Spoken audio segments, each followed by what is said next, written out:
Nou nens prenen part en el taller El joc de l'estiu que es desenvolupa en el mes de juliol a la Biblioteca Municipal de Cambrils.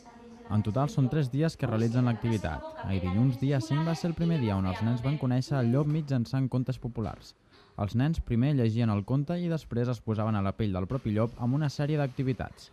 Aquest taller és un taller d'estiu, llavors té un objectiu lúdic, a més d'educatiu.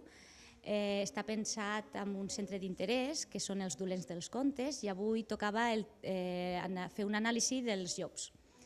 Els llops que surten als contes tradicionals dels germans Grimm i als contes moderns. Analitzem la figura del llop, el llop dolent, i al conte modern, el llop divertit, el llop babau, el llop el nostre amic.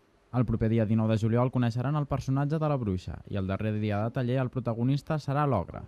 Els nens participants podran adquirir el seu doctorat en dolenteria responent una pregunta de la butlleta i fer un mínim de 10 préstecs dels llibres proposats. Aquells que tinguin els 3 diplomes obtindran el títol de doctorat en dolenteria. Els tallers es desenvolupen des de les 10 a 2:15 del matí.